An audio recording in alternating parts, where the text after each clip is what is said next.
The morning mist clung to the rolling hills surrounding Millbrook Heights, Pennsylvania, on October 12, 1982, when Sister Catherine and Whitmore vanished without a trace from St. Teresa's convent. At 28 years old, Sister Catherine had dedicated her life to serving God and the community through her work at the local orphanage and her tireless devotion to prayer. Her disappearance would become one of the most puzzling mysteries in the small town's history, a wound that would fester in the hearts of the faithful for over 4 decades. Sister Catherine had arrived at St. Teresa's convent in the spring of 1978, fresh from completing her novitiate at the Mother House in Philadelphia. Mother Superior Agnes Margaret Donnelly, a formidable woman of 65 with steel-gray hair and penetrating blue eyes, had welcomed Catherine with cautious optimism.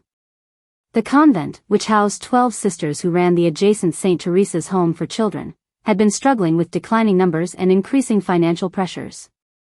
Sister Catherine brings a fresh perspective to our ministry, Mother Superior Agnes had written in her journal that first week. Her passion for the children is evident, and her dedication to prayer is inspiring. However, I sense a restlessness in her spirit, a questioning nature that may serve her well or may lead to difficulties. Only time will reveal which path the Lord intends. Father Michael James Hendricks, the parish priest at St. Teresa's Catholic Church, had immediately recognized Sister Catherine's exceptional spiritual depth. At 42, Father Michael had served the Millbrook Heights community for 15 years, and he had rarely encountered a religious sister with such profound theological understanding combined with genuine compassion for those in need. The St. Teresa's Home for Children, a 3-story brick building constructed in 1923, housed 36 orphaned and abandoned children ranging in age from infants to 17 years old. Sister Catherine had quickly become the children's favorite among the staff, known for her gentle bedtime stories, her patient tutoring sessions, and her ability to comfort even the most traumatized children who arrived at their doors. Sister Catherine had this incredible gift, recalled Margaret Rose Thompson, who had been the head cook at the orphanage for 23 years. She could look into a child's eyes and somehow understand exactly what they needed to hear. Whether it was a scared little girl who had never known a mother's love or a teenage boy angry at the world, Sister Catherine knew how to reach their hearts. The daily routine at St. Teresa's convent followed the ancient rhythm of monastic life. The sisters rose at 5:30 each morning for lauds, the first prayer service of the day, held in the small chapel attached to the main convent building. After a simple breakfast of oatmeal, toast, and coffee, the sisters dispersed to their various ministries throughout the community. Sister Catherine's primary responsibility was supervising the older children at the orphanage, particularly those between the ages of 12 and 17 who were preparing for life outside the institution. She taught literacy classes, organized job training programs with local businesses, and most importantly, provided emotional guidance to teenagers struggling with questions of identity, faith, and their futures.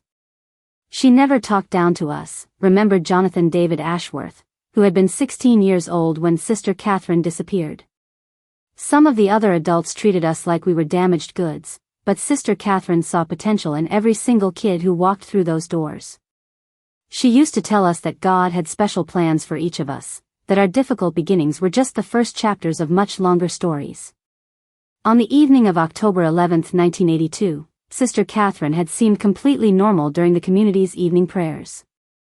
Sister Margaret Elizabeth Torres, who shared evening kitchen duties with Catherine, later recalled their conversation while washing dishes after dinner.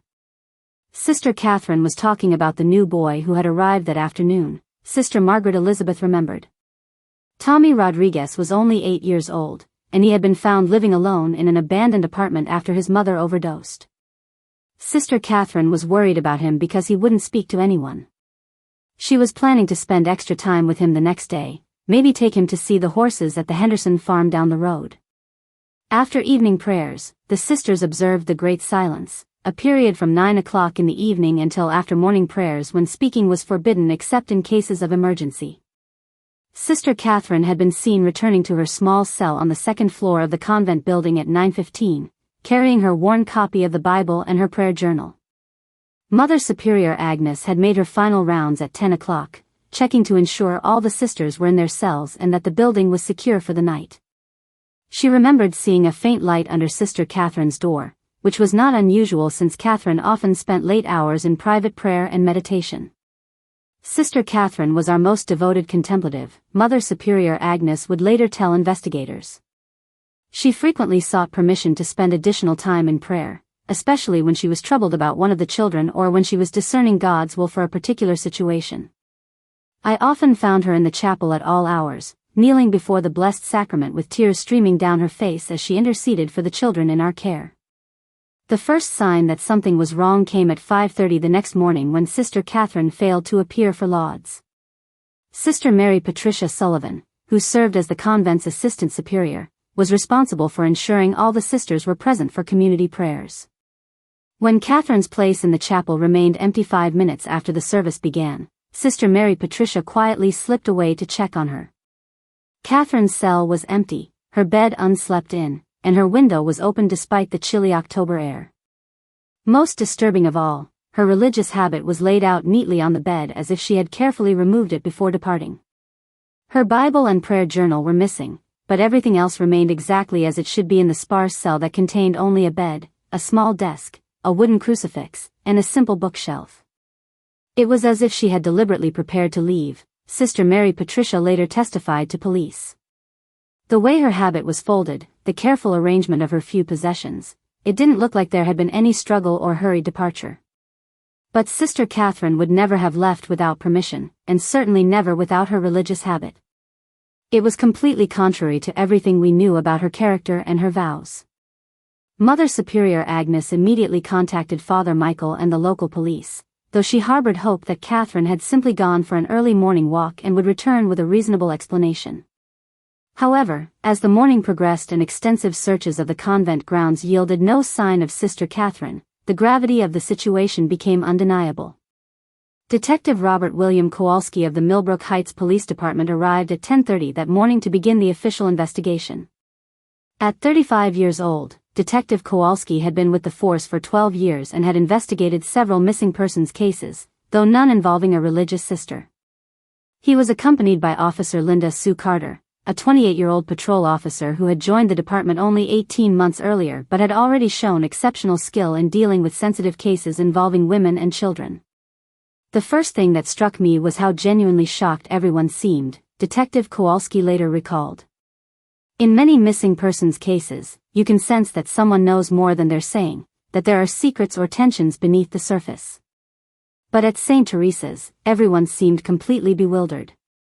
These women had lived together for years, following the same routine day after day. Sister Catherine's disappearance was completely unprecedented. The initial investigation revealed few clues. Sister Catherine's civilian clothes, which she had worn before entering religious life, were still in a small trunk in her cell. Her personal letters from family members were undisturbed, and the small amount of money she was allowed to keep for personal necessities remained in an envelope in her desk drawer. More puzzling still was the discovery that the convent's main doors remained locked from the inside, as they were secured every night at 10 o'clock. The building had 6 exits, but 5 of them were equipped with alarm systems that would have awakened the entire community if opened during the night hours. Only the door leading from the convent to the church next door was not alarmed, but it required a key that hung in Mother Superior Agnes's office. We examined every possible exit route, Officer Carter explained to the assembled sisters during a meeting that afternoon. The main doors were locked from inside with no signs of tampering. The windows in Sister Catherine's cell and the other second-floor rooms are too high to reach from the ground without a ladder, and there were no disturbances in the flower beds beneath them. The only logical conclusion is that Sister Catherine left through the church, but that would have required taking the key from Mother Superior's office. Mother Superior Agnes confirmed that the key to the connecting door was in its usual place when she checked her office that morning. However, she admitted that Sister Catherine could have taken the key during the evening hours and returned it before anyone noticed its absence. The search expanded to include the church building itself, the orphanage, and the surrounding grounds. St. Teresa's Catholic Church was a beautiful Gothic Revival structure built in 1891, with soaring spires, intricate stained glass windows, and a graveyard dating back to the church's founding. The building was unlocked during daylight hours to allow parishioners to enter for private prayer, but it was secured each evening at 9 o'clock by either Father Michael or one of the altar servers. Father Michael had locked the church on the evening of October 11 at 9:15, just after completing his own private prayers before the tabernacle. He distinctly remembered checking all the doors and ensuring that the building was empty before activating the simple security system that would sound an alarm if any of the doors were opened during the night. I walked through every pew, checked the sacristy, even looked in the confessionals, Father Michael told investigators. It was my routine every evening. The church was definitely empty when I locked it, and the alarm system showed no signs of disturbance when I arrived this morning for 6 o'clock Massachusetts. The cemetery behind the church became a focal point of the search efforts. The graveyard contained nearly 200 graves, some dating back over 90 years, arranged in neat rows beneath towering oak and maple trees. Several search teams with volunteers from the parish spent hours examining every headstone, looking behind the small mausoleum that housed the remains of the church's founding families, and checking the maintenance shed where groundskeeping equipment was stored. We were looking for any sign that Sister Catherine might have gone to the cemetery for prayer or meditation, Detective Kowalski explained to the growing crowd of concerned parishioners who had gathered to help with the search. Some religious people find great peace in cemeteries, seeing them as places where the veil between this world and the next is thinnest. We thought perhaps Sister Catherine had gone there to pray and had encountered some kind of accident. But the cemetery search yielded nothing unusual. The groundskeeper, Thomas Henry Morrison, a 71-year-old man who had maintained the church grounds for over 30 years, confirmed that everything appeared exactly as he had left it the previous afternoon. The only fresh disturbance in the soil was where he had been preparing a grave for Mrs. Eleanor Josephine Walsh, an elderly parishioner who had died 3 days earlier and whose funeral was scheduled for the following Saturday. As the first day of the search concluded without any trace of Sister Catherine, the Millbrook Heights community began to grapple with the unthinkable possibility that something terrible had happened to one of their most beloved religious sisters. The local newspaper, the Millbrook Heights Gazette, ran a front-page story about the disappearance, and word quickly spread to neighboring towns and cities. Sister Catherine was known far beyond our small community, Father Michael explained to the gathered media representatives. She had been invited to speak at several conferences about innovative approaches to caring for orphan children. Her work here had attracted attention from child welfare experts across the state. The idea that she would simply disappear without a word to anyone is completely inconsistent with everything we know about her commitment to these children and to her religious vows. Mother Superior Agnes, despite her natural inclination toward privacy, agreed to hold a press conference on the evening of October 13, hoping that publicity might generate leads about Sister Catherine's whereabouts. Standing in the convent's small parlor, surrounded by religious artwork and family photographs sent by the sister's relatives, she made an emotional plea for information. Sister Catherine Ann Whitmore is not just a member of our religious community, Mother Superior Agnes said, her normally steady voice trembling with emotion. She is a daughter, a sister, a friend, and most importantly, she is a woman who has dedicated her life to caring for children who have nowhere else to turn. If anyone has seen her, if anyone knows anything about where she might be, I beg you to contact the police immediately. These children need her, and we need her. The press conference was broadcast on regional television stations and picked up by newspapers throughout Pennsylvania and the surrounding states. Tips began pouring into the Millbrook Heights Police Department, but each lead ultimately proved fruitless.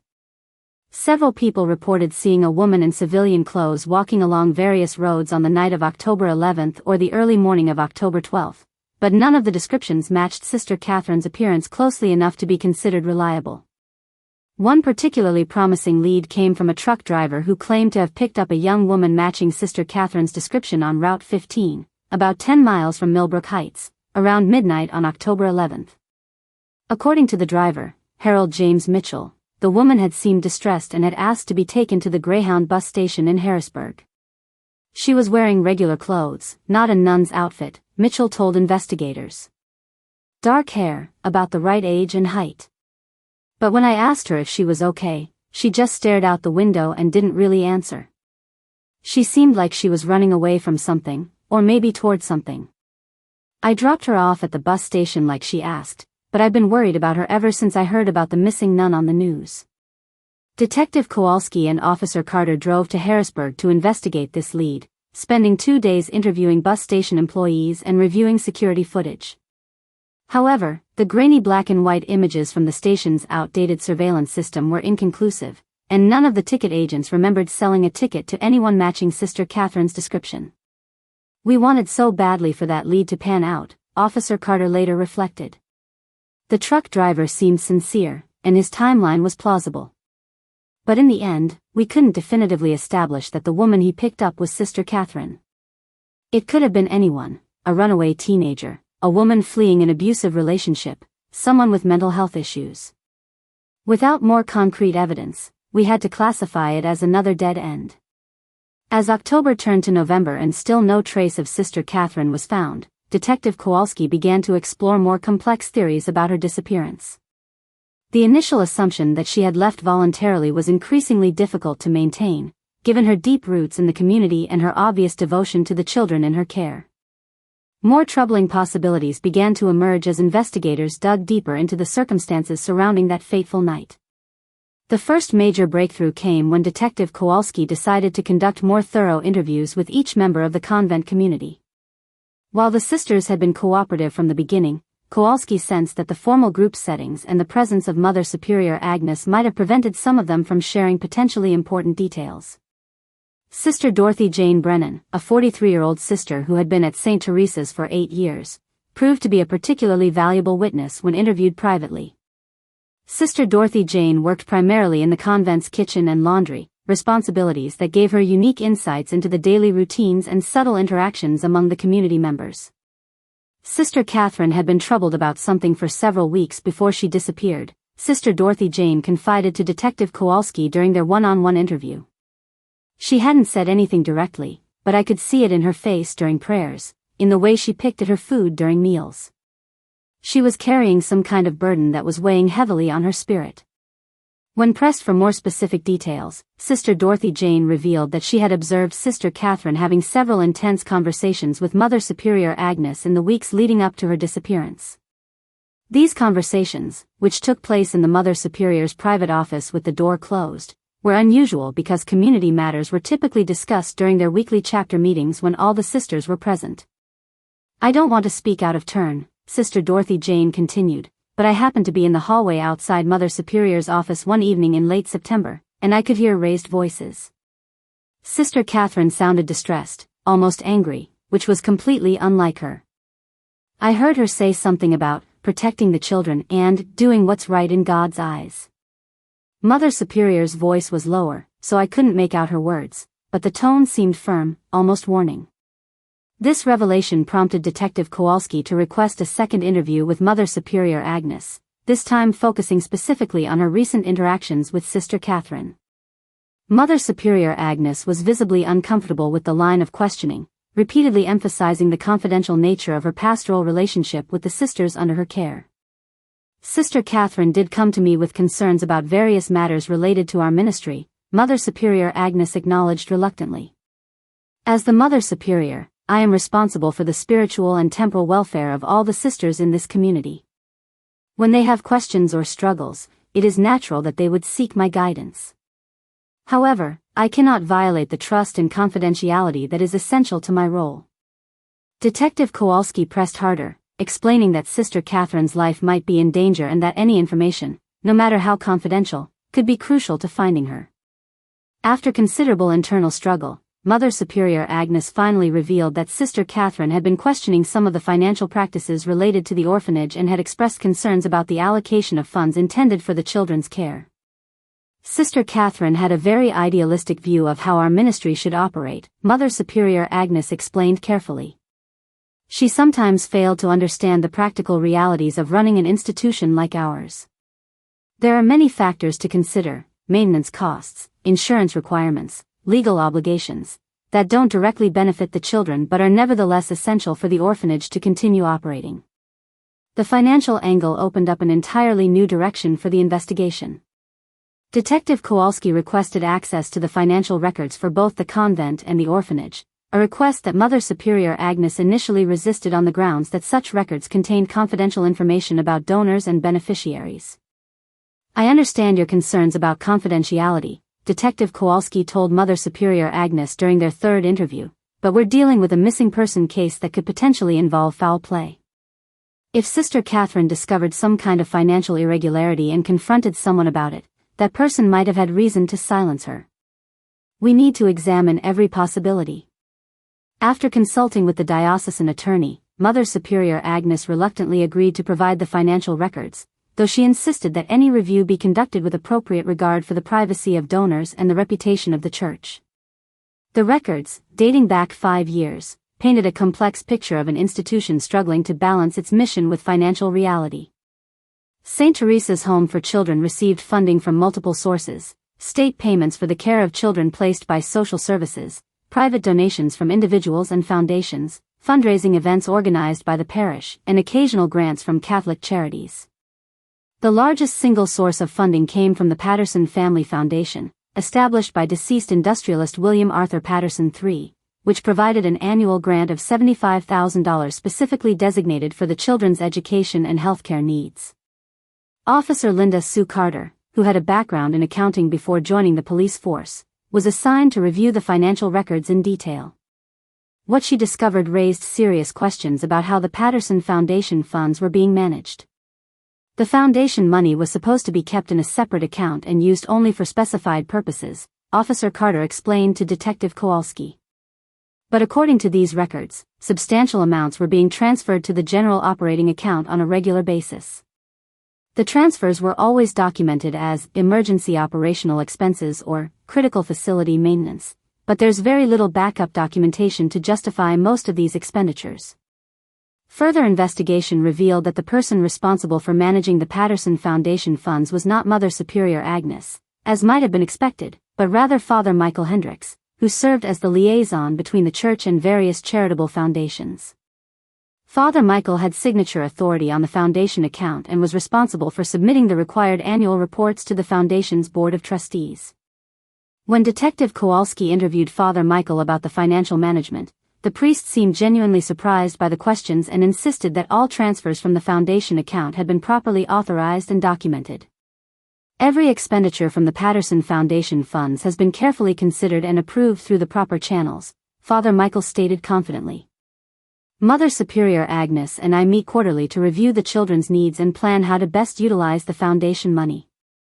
Yes, there have been occasions when we've had to use some of the foundation funds for general operating expenses, but only when absolutely necessary and only with the understanding that the money would be repaid when possible. However, when Officer Carter asked to see the quarterly meeting minutes and the documentation for the promised repayments, Father Michael was unable to produce satisfactory records. The meetings, he claimed, were informal discussions rather than formal meetings, and the repayment arrangements were gentlemen's agreements rather than written contracts. This is where things started to get complicated, Detective Kowalski later reflected. We had a missing nun who had apparently been concerned about financial irregularities, and we had financial records that showed questionable management of charitable funds. But we didn't have any direct evidence linking Sister Catherine's disappearance to the financial issues, and both Father Michael and Mother Superior Agnes insisted that any concerns could be resolved through proper church channels. The investigation took another significant turn when Jonathan David Ashworth, the teenager who had spoken so fondly of Sister Catherine's mentorship, approached Detective Kowalski with information he had been reluctant to share earlier. I didn't want to get Sister Catherine in trouble, Jonathan explained during his interview at the police station. But since she's missing and you think something bad might have happened to her, I guess I should tell you about the conversation we had a few days before she disappeared. According to Jonathan, Sister Catherine had been unusually agitated during one of their tutoring sessions in early October. She had been helping him prepare for his high school equivalency exam, but she seemed distracted and kept staring out the window toward the church building. She asked me if I thought it was ever okay to break a promise if keeping it would hurt innocent people, Jonathan recalled. It was a weird question for her to ask, because Sister Catherine was usually really straightforward about right and wrong.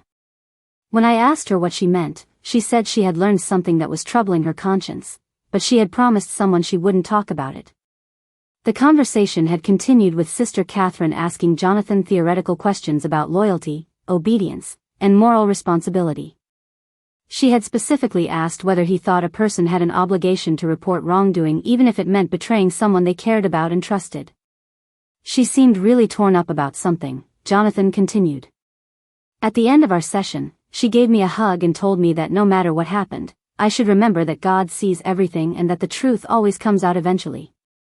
She said sometimes good people have to make really hard choices to protect innocent people, even if those choices come with a high personal cost. This conversation suggested that Sister Catherine had indeed discovered something significant and was wrestling with how to respond to it. The timing, just a few days before her disappearance, strongly implied that whatever she had learned was directly related to her decision to leave the convent that night. Detective Kowalski decided to expand the investigation to include interviews with members of the Patterson Foundation Board of Trustees. If Sister Catherine had discovered financial irregularities involving foundation funds, she might have contacted the foundation directly to report her concerns. The Patterson Foundation was administered by a law firm in Philadelphia, with day-to-day operations managed by senior partner Harrison Beaumont Walsh IV, a distinguished attorney in his early 60s who had known the Patterson family for decades. When Detective Kowalski contacted Mr. Walsh by telephone, the attorney confirmed that the foundation had indeed received a concerning communication in early October. "We received a letter dated October 8 from someone identifying herself as Sister Catherine Whitmore," Mr. Walsh explained during their phone conversation. The letter alleged that funds designated for the St. Teresa's children's programs were being diverted for other purposes. The allegations were quite serious, suggesting possible fraud or embezzlement. Mr. Walsh had immediately initiated an investigation into the allegations, including a request for detailed financial records from St. Teresa's and a plan to conduct an on-site audit of the orphanage's operations. However, before the investigation could begin, the foundation received a second letter, dated October 10, retracting the original allegations. The second letter, also signed by Sister Catherine Whitmore, stated that the concerns raised in the first letter had been based on misunderstandings and that all foundation funds were being used appropriately. Mr. Walsh continued. The letter apologized for any confusion and requested that the foundation discontinue its investigation. Naturally, we were puzzled by this retraction, but without any corroborating evidence of wrongdoing, we decided to accept the explanation and suspend our audit plans. Detective Kowalski requested copies of both letters, which Mr. Walsh agreed to provide by express mail. When the letters arrived the following day, they provided crucial new evidence about Sister Catherine's final days at the convent. The first letter, dated October 8, was written in Sister Catherine's distinctive handwriting and provided specific details about the alleged financial irregularities. She had documented several instances where Patterson Foundation funds had been transferred to the general operating account without proper justification, and she had expressed particular concern about a large expenditure labeled as emergency roof repairs that she claimed had never actually been performed. "I am writing to you with a heavy heart but a clear conscience," the first letter read. "As someone who has dedicated her life to caring for these precious children, I cannot remain silent when I see resources intended for their benefit being used for other purposes. I have tried to address these concerns through proper church channels, but I have been told that such matters are not my responsibility and that my questions are inappropriate for someone in my position." The second letter, dated October 10, just one day before Sister Catherine's disappearance, was also in her handwriting, but the tone was markedly different. The language was more formal and stilted, lacking the passionate concern that had characterized the first letter. Upon further reflection and after receiving additional information about the financial management of our institution, I realized that my previous concerns were based on incomplete understanding of the complex requirements involved in operating a charitable organization, the second letter stated. "I sincerely apologize for any alarm or inconvenience my earlier communication may have caused and respectfully request that you consider the matter closed." To Detective Kowalski's trained eye, the second letter read like it had been written under duress or perhaps even dictated by someone else. While the handwriting was definitely Sister Catherine's, the formal tone and specific phrases were completely inconsistent with her usual direct and heartfelt communication style. "This second letter was the smoking gun we had been looking for," Detective Kowalski later explained. It strongly suggested that Sister Catherine had been pressured to retract her allegations, possibly through threats or coercion. The question now was, who had pressured her, and what had happened to her after she wrote that second letter?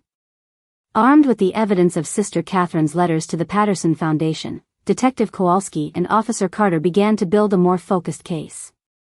The financial irregularities that Sister Catherine had initially reported were now corroborated by independent analysis of the church's financial records, and the suspicious retraction letter suggested that she had been silenced before she could expose the full extent of the wrongdoing. The investigation team decided to bring both Father Michael and Mother Superior Agnes in for formal interviews at the police station, hoping that the more official setting might encourage greater honesty and cooperation. They began with Father Michael, whose role as the liaison with the Patterson Foundation made him the most likely person to have pressured Sister Catherine into retracting her allegations. Father Michael arrived at the police station on the morning of November 8, accompanied by diocesan attorney Thomas Richard Blackstone Jr., a stern-faced man in his 50s who immediately established ground rules for the interview. The presence of the attorney signaled that the church was taking the investigation seriously and was prepared to protect its interests. "Father Hendricks is here voluntarily to assist with your investigation," Attorney Blackstone announced before any questions were asked. "However, I want to make clear that he maintains his innocence of any wrongdoing and that certain aspects of his ministry are protected by religious privilege.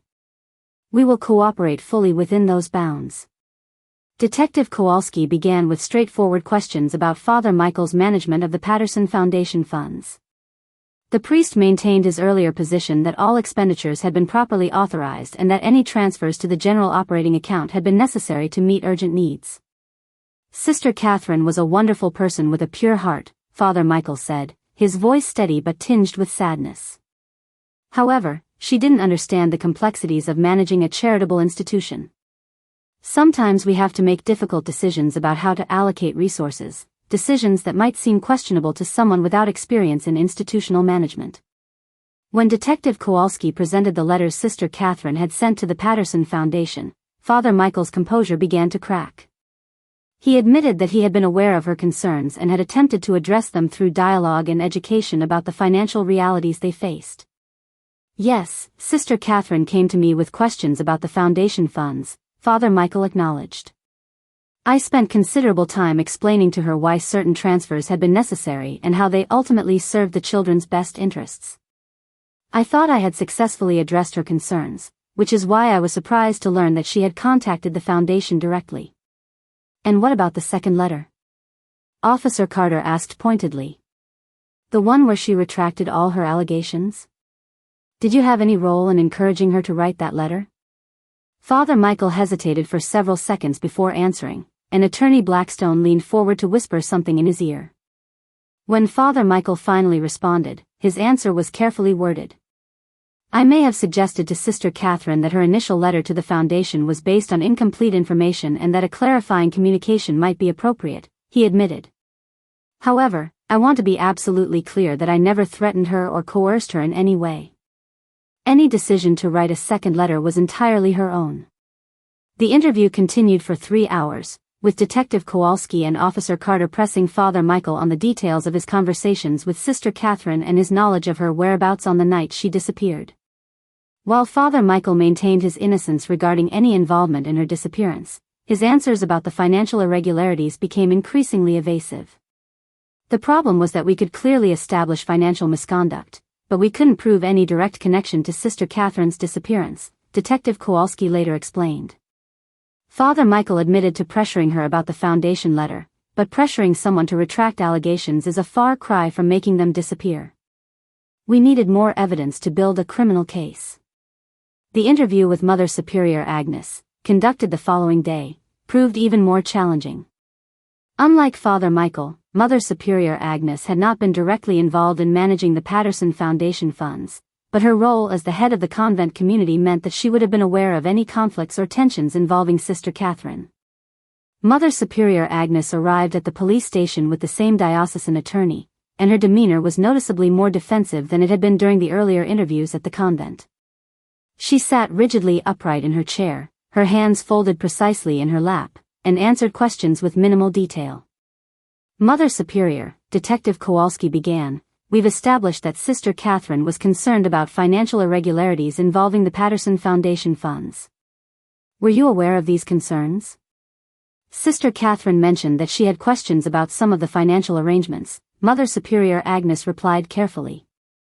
"I explained to her that such matters were the responsibility of Father Hendricks and the church administration, not the convent sisters. I advised her to trust in the wisdom and integrity of those appointed to handle such affairs. But according to other sisters in your community, Sister Catherine seemed increasingly troubled in the weeks before her disappearance," Officer Carter pressed. "Did she come to you with specific allegations of wrongdoing?" Mother Superior Agnes shifted uncomfortably in her chair. Sister Catherine was a passionate advocate for the children in our care. Sometimes her advocacy led her to question decisions that were made for valid practical reasons. I tried to help her understand that not all decisions could be made purely on emotional grounds, that there were legal and financial constraints that had to be considered. When shown copies of the letters Sister Catherine had sent to the Patterson Foundation, Mother Superior Agnes claimed to have been unaware of them until after the fact.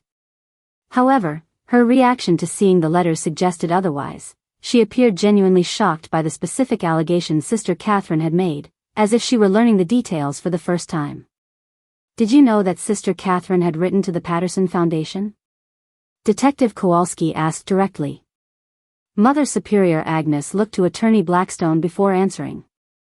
I learned after the fact that Sister Catherine had been in communication with the Foundation. Father Hendricks informed me that there had been some misunderstandings that needed to be clarified. And were you involved in encouraging Sister Catherine to write the second letter retracting her allegations? I may have suggested that Sister Catherine consider whether her initial concerns had been adequately addressed, Mother Superior Agnes replied evasively. However, any decision about what to communicate to the Foundation was entirely her own. The pattern of evasive answers and claims of limited knowledge frustrated the investigators, but they persisted with questions about Sister Catherine's disappearance itself.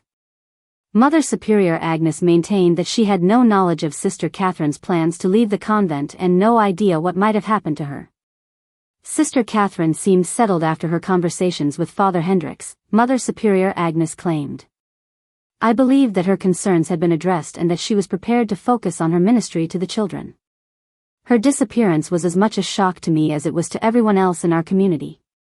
However, when Detective Kowalski asked about the key to the door connecting the convent to the church, Mother Superior Agnes's demeanor changed noticeably. She became more guarded and took longer to formulate her responses.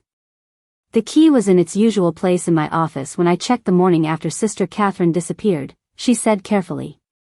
However, I cannot say with certainty that it remained there throughout the entire night. If someone had taken it temporarily and then returned it, I might not have noticed. Who would have had access to your office during the evening hours? Officer Carter asked. All of the sisters have access to the common areas of the convent, including the corridor where my office is located, Mother Superior Agnes replied.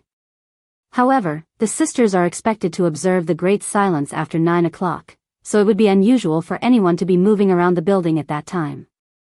The investigators left the interviews with both Father Michael and Mother Superior Agnes feeling that they had established clear evidence of financial misconduct but still lacked the crucial evidence needed to solve Sister Catherine's disappearance.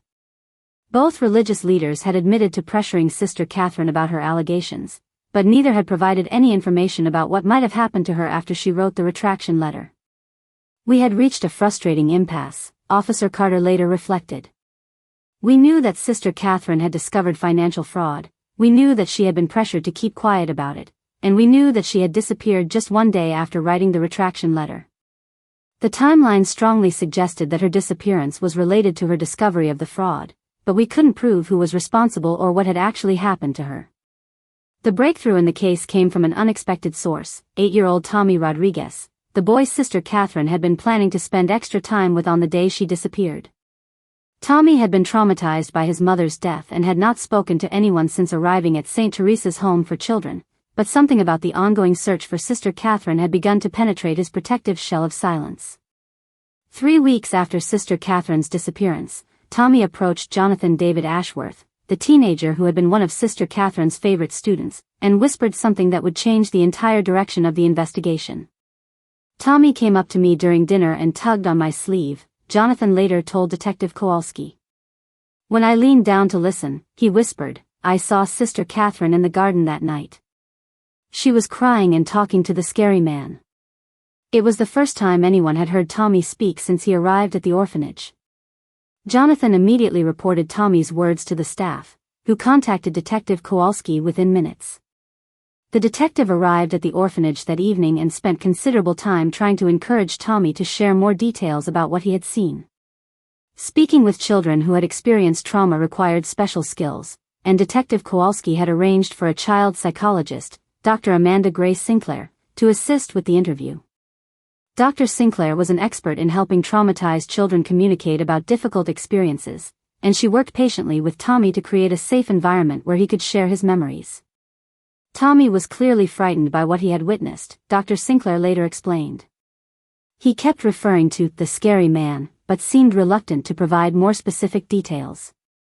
We had to be very careful not to lead him or suggest specific answers, while still encouraging him to share what he remembered. Through gentle questioning and the use of dolls and drawing materials, Tommy gradually revealed that he had been unable to sleep on the night of October 11th and had been looking out the window of his room on the second floor of the orphanage building. From his window, he had a clear view of the garden area between the orphanage and the convent, including the path that led to the back of the church.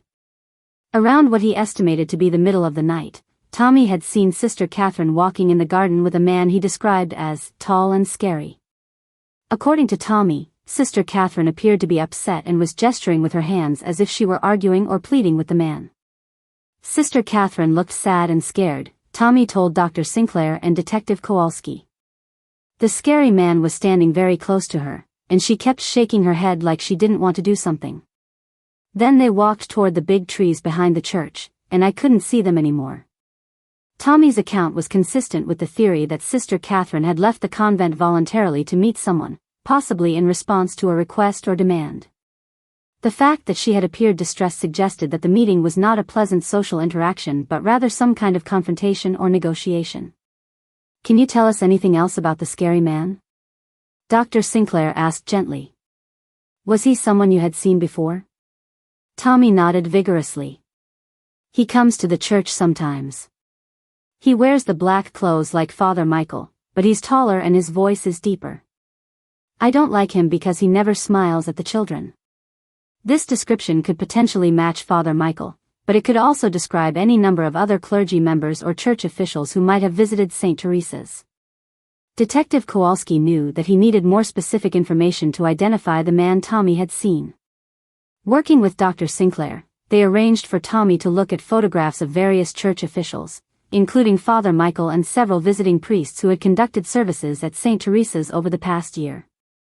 To everyone's surprise, Tommy immediately pointed to a photograph of Monsignor Patrick Vincent O'Sullivan, the diocesan financial administrator who oversaw the budget and financial operations for all Catholic institutions in the region.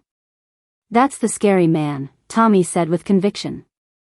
"He was here the day before Sister Catherine went away. I saw him talking to Father Michael in the office, and they both looked angry." Monsignor O'Sullivan was an imposing figure in the diocesan hierarchy, a 63-year-old priest who had earned a reputation for fiscal responsibility and strict oversight of church finances. His involvement in the case suggested that Sister Catherine's allegations about the Patterson Foundation funds had attracted attention at the highest levels of the church administration. Detective Kowalski immediately contacted Monsignor O'Sullivan's office to request an interview, but he was told that the Monsignor was traveling on church business and would not be available for several days. This convenient absence raised additional suspicions about his potential involvement in Sister Catherine's disappearance. The involvement of Monsignor O'Sullivan changed everything, Detective Kowalski later reflected. "We were no longer dealing with a local financial irregularity and a missing nun. We were potentially looking at a cover-up that reached into the highest levels of the diocesan administration, with the disappearance of Sister Catherine being part of an effort to silence a whistleblower." The investigation team decided to use the time before Monsignor O'Sullivan's return to gather additional evidence about his recent activities and his knowledge of the financial situation at St. Teresa's. They discovered that Monsignor O'Sullivan had indeed visited St. Teresa's on October 10th, the same day Sister Catherine had written her retraction letter to the Patterson Foundation. The investigation into Monsignor Patrick Vincent O'Sullivan's involvement in Sister Catherine's disappearance required careful coordination with both state and federal authorities, given the serious allegations of financial fraud and the potential for a cover-up within the diocesan administration. Detective Kowalski and Officer Carter found themselves working with FBI Special Agent Diana Louise Hartwell, a veteran investigator with extensive experience in cases involving religious institutions and financial crimes. Cases like this are particularly challenging because they involve institutions that command tremendous respect and loyalty from their communities, Special Agent Hartwell explained during the initial federal briefing. "People find it difficult to believe that trusted religious leaders could be involved in serious crimes, and the institutions themselves often have significant resources to resist investigation and protect their reputations. The federal investigation began with a comprehensive audit of all financial records related to St. Teresa's Home for Children, the Patterson Foundation funds, and the broader diocesan financial operations under Monsignor O'Sullivan's supervision. Forensic accountants from the FBI's white-collar crime unit discovered a complex pattern of financial irregularities that extended far beyond the specific allegations Sister Catherine had made. Over a period of 5 years, more than $300,000 in charitable donations and foundation grants had been diverted from their intended purposes and used to cover budget shortfalls in other diocesan operations. The scheme had been sophisticated, involving the creation of false documentation and the manipulation of accounting records to disguise the transfers.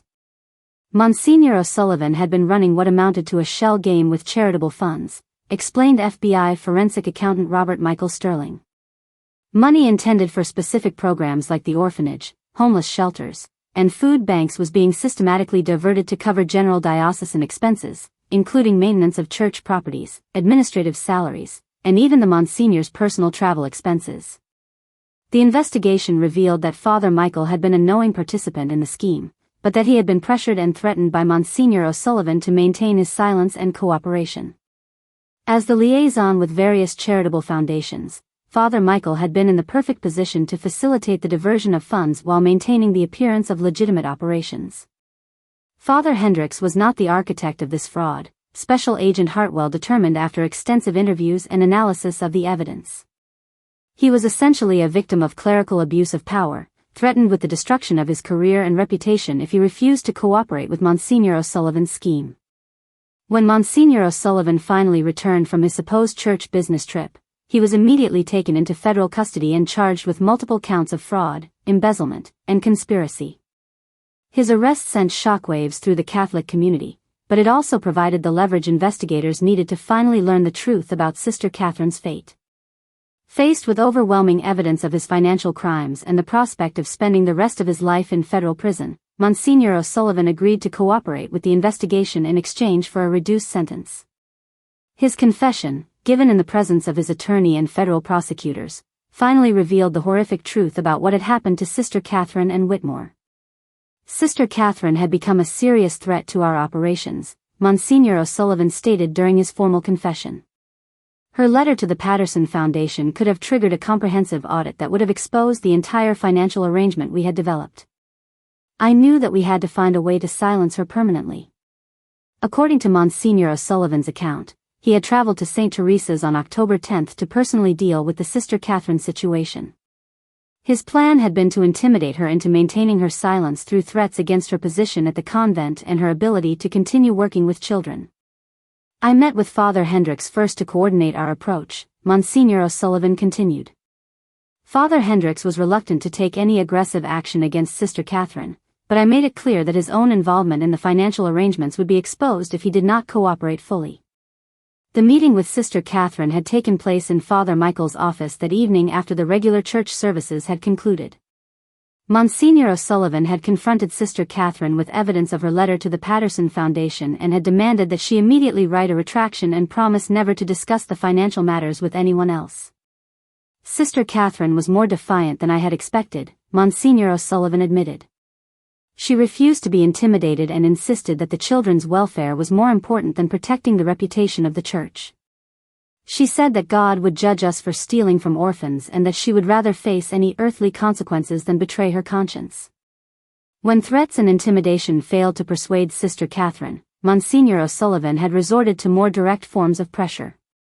He had threatened to have her removed from her position, transferred to a distant convent where she would have no contact with children, and stripped of her teaching credentials. I told her that I had the power to destroy her religious vocation and ensure that she would never again be able to serve in any capacity involving children, Monsignor O'Sullivan confessed. But even then, she remained defiant. She said that her relationship with God was more important than her relationship with the institutional church, and that she would accept any punishment rather than remain silent about the theft of money intended for vulnerable children. Finally, under extreme duress and with tears streaming down her face, Sister Catherine had agreed to write the retraction letter to the Patterson Foundation. However, she had made it clear that she considered the letter to be a lie forced upon her by evil men, and that she would find another way to expose the truth about the financial fraud. Sister Catherine wrote the retraction letter, but she also said that she would pray for guidance about how to proceed, Monsignor O'Sullivan continued. She said that God would show her the right path forward and that the truth would eventually come to light no matter what we did to try to hide it. That night, Sister Catherine had sent a message to Monsignor O'Sullivan through Father Michael, requesting a private meeting in the church garden at midnight. She had claimed that she wanted to discuss a compromise solution that would protect both the children's interests and the church's reputation. I knew it was probably a trap of some kind, Monsignor O'Sullivan admitted, but I also knew that Sister Catherine posed an ongoing threat that had to be neutralized. I agreed to meet with her, hoping that I could find some way to ensure her permanent silence. The midnight meeting had taken place in the garden behind St. Teresa's Church, in the same area where young Tommy Rodriguez had witnessed Sister Catherine's final moments. According to Monsignor O'Sullivan's confession, Sister Catherine had come to the meeting carrying her Bible and a written statement detailing everything she knew about the financial fraud. Sister Catherine told me that she had prepared a complete record of all the financial irregularities she had discovered, Monsignor O'Sullivan confessed. She said that she had hidden copies of this record in multiple locations and that if anything happened to her, the information would automatically be sent to law enforcement and the media.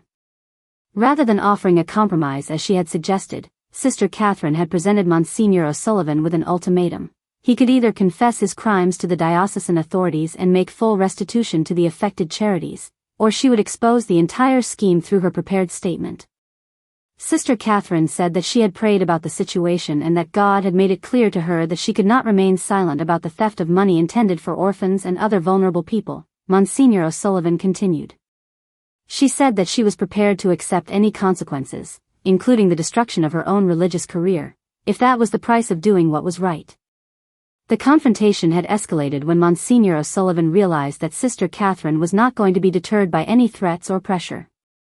In a moment of rage and desperation, he had grabbed Sister Catherine by the shoulders and shaken her violently, demanding that she abandon her plans to expose the financial scheme.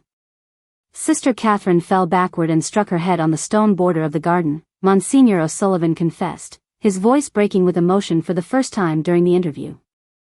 There was immediately a significant amount of blood, and she became unconscious. I checked for signs of life, but I could not detect any breathing or pulse. Faced with the reality that he had killed Sister Catherine, Monsignor O'Sullivan had panicked and attempted to cover up the crime. He had carried her body to a secluded area behind the church cemetery, where he had quickly dug a shallow grave among the trees and underbrush.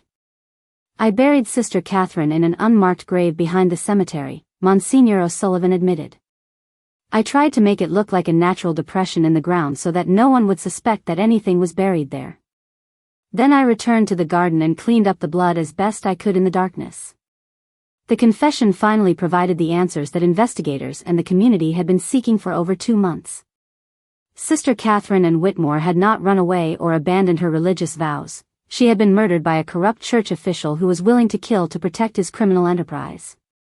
Learning the truth about Sister Catherine's death was both a relief and a tragedy, Detective Kowalski later reflected. We finally had closure for the community and the sisters who had loved her, but we also had to grapple with the horrible reality that a trusted religious leader had murdered an innocent woman to cover up his financial crimes. Acting on Monsignor O'Sullivan's confession, investigators immediately began searching the area behind St. Teresa's cemetery where he claimed to have buried Sister Catherine's body. The search, conducted with ground-penetrating radar and cadaver dogs, quickly located a suspicious depression in the earth approximately 50 yards behind the cemetery proper. The excavation of Sister Catherine's remains was conducted with the utmost care and respect, with representatives from the coroner's office, the FBI, and the diocesan administration present to ensure that proper procedures were followed. Mother Superior Agnes and several of the sisters from St. Teresa's convent were also present to pray for Sister Catherine's soul and to witness the recovery of their beloved sister. Sister Catherine's body was found exactly where Monsignor O'Sullivan had indicated, buried in a shallow grave beneath a layer of leaves and fallen branches. The condition of the remains confirmed the manner of death described in the confession, with clear evidence of the head trauma that had caused her death. Finding Sister Catherine's body was emotionally devastating for everyone involved, Officer Carter later remembered. This was a woman who had dedicated her life to serving God and caring for vulnerable children, and she had been murdered by someone who was supposed to be her spiritual superior. The injustice of it was overwhelming. The recovery of Sister Catherine's remains allowed for the planning of a proper funeral and burial, providing the closure that the religious community and the broader Millbrook Heights population had been seeking. The funeral, held at St. Teresa's Catholic Church on January 15, 1983, was attended by over 800 people, including many of the children Sister Catherine had cared for during her years at the orphanage. Sister Catherine's funeral was one of the most moving services I have ever attended, Father Michael later wrote in his journal. Despite the terrible circumstances of her death, there was a sense of peace in finally being able to honor her memory properly and to celebrate the incredible impact she had on so many lives. The legal proceedings that followed moved swiftly through the court system. Monsignor O'Sullivan was convicted of second-degree murder and multiple counts of fraud and embezzlement, receiving a sentence of life in prison without the possibility of parole. Father Michael, who had been a reluctant participant in the financial scheme, received a much lighter sentence in exchange for his cooperation with the investigation and his genuine remorse for his actions. The Patterson Foundation and other affected charities received full restitution for the diverted funds, and the diocesan administration implemented comprehensive new oversight procedures to prevent similar fraud in the future. However, the scandal had lasting effects on the Catholic community in Millbrook Heights and the surrounding region. The Sister Catherine case changed how people viewed the institutional church, Special Agent Hartwell later observed. It demonstrated that even the most trusted religious leaders could be capable of serious crimes, and it showed the importance of maintaining accountability and transparency in all charitable operations. For the children at St. Teresa's Home for Children, Sister Catherine's death and the revelation of the financial fraud were particularly traumatic. Many of them had lost the most important adult figure in their lives, and they struggled to understand how someone they trusted could have been involved in her murder.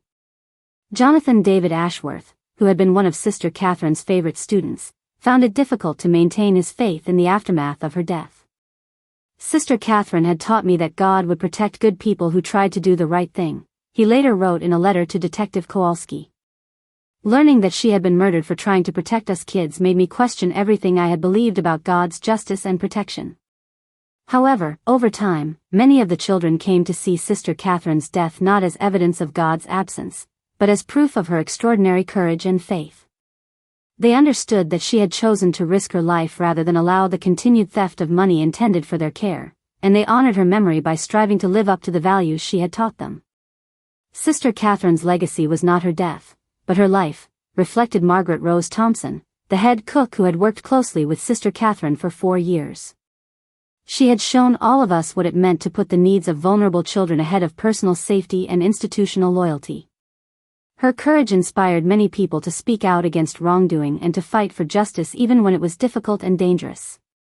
Young Tommy Rodriguez, whose eyewitness testimony had been crucial to solving the case, gradually overcame his trauma and began speaking regularly with the help of ongoing counseling.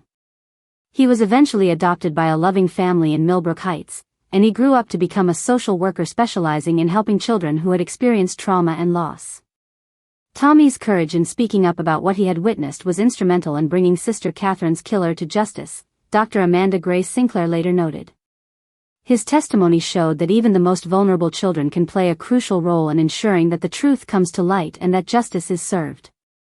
The case of Sister Catherine and Whitmore became a landmark in the investigation of crimes within religious institutions, demonstrating the importance of protecting whistleblowers and ensuring accountability even at the highest levels of church administration. Her story inspired new policies and procedures designed to prevent the abuse of charitable funds and to protect those who report wrongdoing.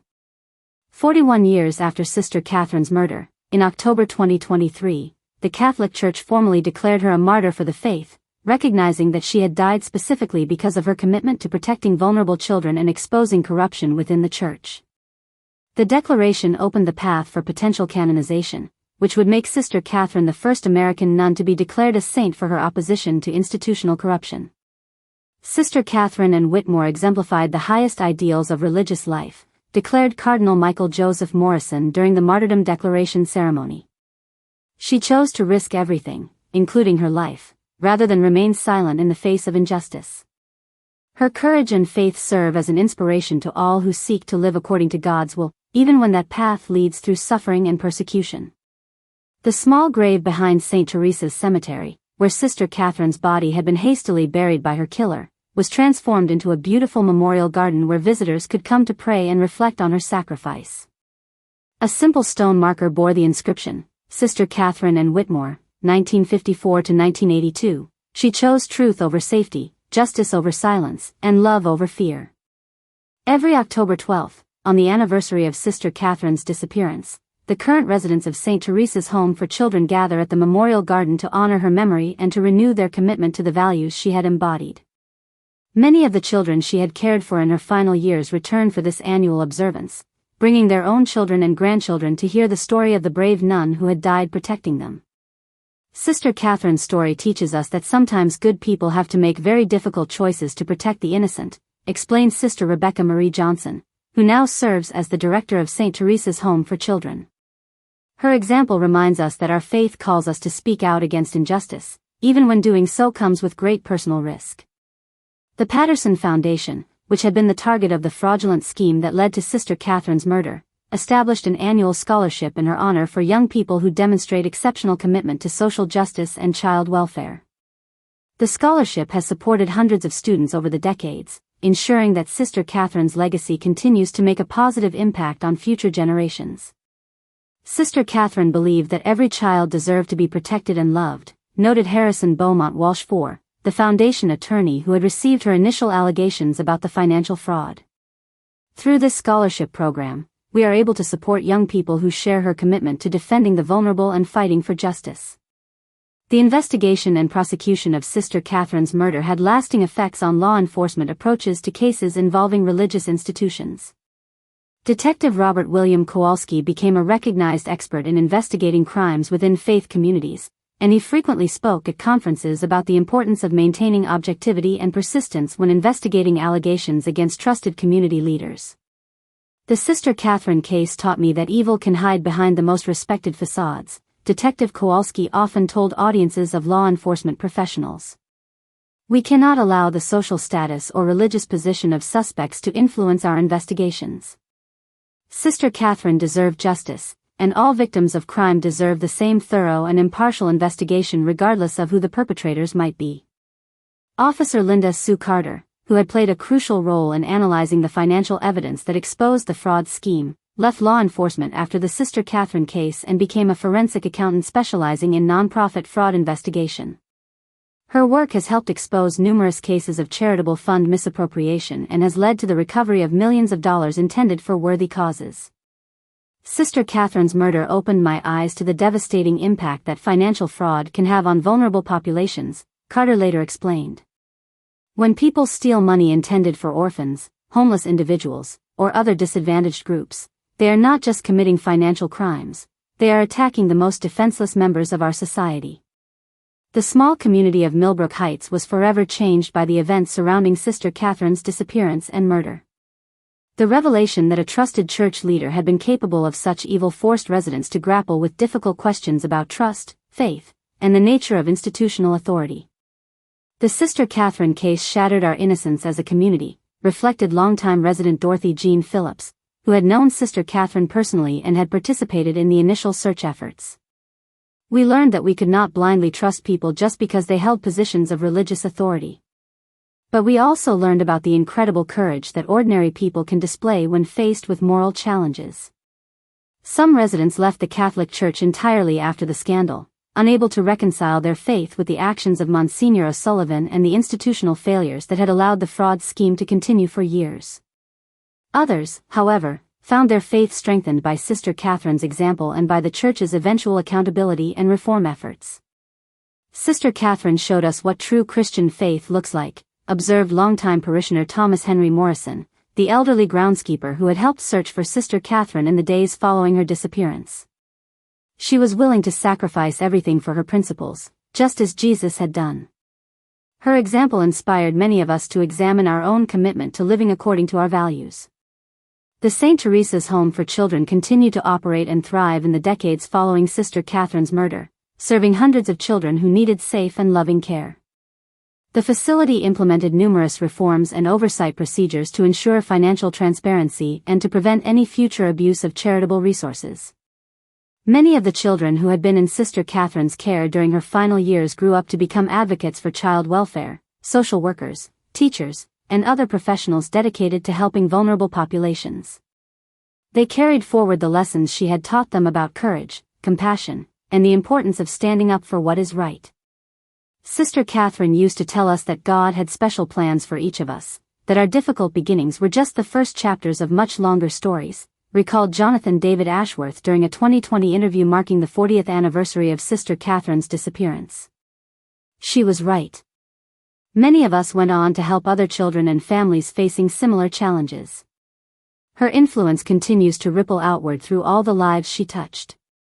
The story of Sister Catherine and Whitmore serves as a powerful reminder that individual courage and moral conviction can triumph over institutional corruption and evil, even when the personal cost is ultimate.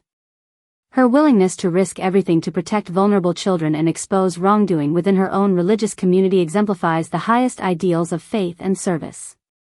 Sister Catherine's legacy teaches us that silence in the face of injustice is itself a form of complicity, noted Dr. Amanda Gray Sinclair, the child psychologist who had helped young Tommy Rodriguez share his crucial testimony. Her example challenges all of us to speak out when we witness wrongdoing, regardless of the personal consequences we might face. Today, more than 4 decades after her death, Sister Catherine and Whitmore is remembered not as a victim of church corruption, but as a hero who chose truth over safety and justice over silence. Her story continues to inspire new generations of advocates for children's rights and social justice, proving that one person's courage can indeed change the world. The memorial garden behind St. Teresa's Cemetery remains a place of pilgrimage for those seeking inspiration and strength to face their own moral challenges. Visitors often leave flowers and prayer cards at Sister Catherine's marker, asking for her intercession and drawing courage from her example of faithful resistance to evil. Sister Catherine knew that God sees everything, even what is hidden in darkness, reads one of the most frequently left prayer cards. She trusted that truth would eventually come to light, and her faith was vindicated. Help us to have the same courage to do what is right, even when the cost is high. As the sun sets behind the rolling hills of Millbrook Heights each evening, the memorial garden is bathed in golden light that seems to symbolize the enduring hope and faith that Sister Catherine and Whitmore embodied throughout her life and even in her death. Her story serves as a beacon for all who struggle against injustice and corruption, proving that love and truth will ultimately triumph over evil and darkness.